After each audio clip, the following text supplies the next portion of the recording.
Hello friends, welcome to இது உங்கள் சமையல். இன்னைக்கு வந்து சூப்பரான ஒரு பிரேக்ஃபாஸ்ட் இல்லை டின்னர் ரெசிபி தான் பார்க்க போகிறோம். எல்லார் வீட்லையும் மேக்ஸிமம் வந்து பார்த்திங்கன்னா பெரியவங்க இருக்கிற வீட்டில் நைட்டு வந்து இதை டிஃபன் பண்ணுவாங்க. ரொம்ப ஈஸி. என்னடா அது கோதுமை தோசையெல்லாம் ஒரு ரெசிபியா அப்படின்னு சொல்லிடாதீங்க. மாவெல்லாம் கலக்காமல் நம்ம எந்த ரேஷியோவில் அரைச்சோன்னா தோசை நல்லா இருக்கும் அப்படின்ட்டு தான் பார்க்க போகிறோம். அது மட்டும் இல்லாமல் இதுக்கு மேட்சாக ஒரு சூப்பரான சட்னியும் பார்க்க போகிறோம், கார சட்னியும் பார்க்க போகிறோம்.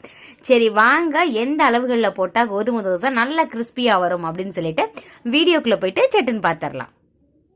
நான் இங்கே வந்து அரிசி யூஸ் பண்ணியிருக்கிறேன். சப்போஸ் வந்து சுகர் இருக்கிறவங்க அரிசி யூஸ் பண்ண மாட்டாங்க. அப்படி இருக்கிறவங்க அரிசிக்கு பதிலாக வரகரிசி இருக்கும் இல்லையா, அதை கூட நீங்கள் யூஸ் பண்ணிக்கலாம்.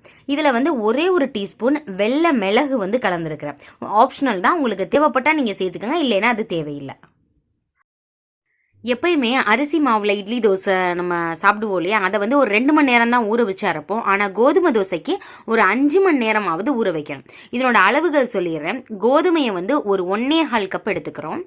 அரிசி வந்து 3/4 கப்பு, இதுதான் அளவு. ஏன்னா கோதுமையில் வந்து கொஞ்சம் வழவழப்பு இருக்கும், நல்லா நிறையாவே இருக்கும். அதனால அதை பேலன்ஸ் பண்ணுறதுக்கு வந்து அரிசி கொஞ்சம் கூடுதலாக தான் தேவைப்படும். மிச்சது தினை அரிசி அந்த மாதிரியில் நம்ம செய்யும் பொழுது, தோசை செய்யும் பொழுது நம்மளுக்கு நார்மல் நம்ம யூஸ் பண்ணுற அரிசி வந்து பார்த்தீங்கன்னா கம்மியாக தான் யூஸ் பண்ணுவோம். இதுக்கு கொஞ்சம் கூடுதலாக தான் இருக்கணும். இதுக்கு வெந்தயமோ இல்லை வந்து உளுந்தோ எதுவுமே தேவையில்லை. இந்த அளவுகளில் நீங்கள் போட்டுட்டு ஒரு 5 மணி நேரம் நல்லா 2-3 தடவை வாஷ் பண்ணிவிட்டு அப்புறம் ஊற போடுங்க. இல்லைன்னா சத்து எல்லாமே வேஸ்ட் ஆயிரும். இதில் வந்து மிளகு ஆப்ஷனல் தான். உங்களுக்கு தோசையில் கொஞ்சம் காரம் வேணும் அப்படின்னா நீங்கள் சேர்த்துக்கோங்க. அப்படி இல்லைன்னா இது தேவையே கிடையாது. இப்போ 5 மணி நேரம் ஊறிச்சு. இதை மிக்சியில் அரைச்சிட்டு வந்து காமிக்கிறேன்.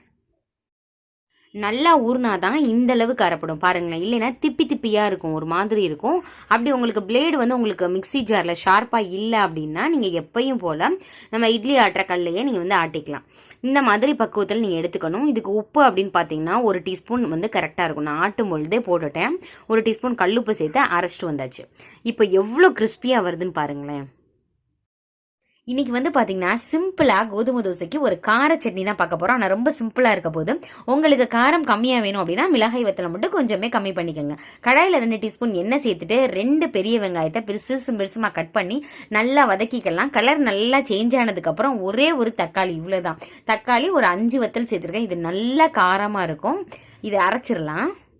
உங்களுக்கு தாளிப்பு கொடுக்கணுன்னா நீங்கள் கொடுத்துக்கலாம். எண்ணெய் ஊற்றிட்டு கொஞ்சமாக கடுகு கருவேப்பிலை மட்டும் சேர்த்துக்கலாம். ஒரு தோசைக்கல் எடுத்துக்கலாம்ப்பா. எடுத்துட்டு தோசை மாவு 2 கரண்டி எடுத்து நீங்கள் நல்லா சேர்த்துட்டீங்க அப்படின்னா உங்களுக்கு கோதுமை தோசைனா ஒரு மாதிரி வாயில் ஒட்டும் சாப்பிடும்போது, அந்த மாதிரி இருக்காது. உங்களுக்கு வந்து சாஃப்டாக வேணாலும் சாஃப்டாக ஊற்றிக்கலாம். இல்லை முருகலாக, இன்னுமே முருகலாக வேணும்னா எண்ணெய் ஜாஸ்தியாக ஊற்றி முருகலாகவும் ஊற்றிக்கலாம். பாருங்களேன், கலர் நல்லா சேஞ்ச் ஆனதுக்கப்புறம் அதை திருப்பி போடுங்க. இந்த மாதிரி நீங்கள் செஞ்சு கொடுங்க. டெய்லி உங்கள் கோதுமை தோசை தான் கேட்பாங்க.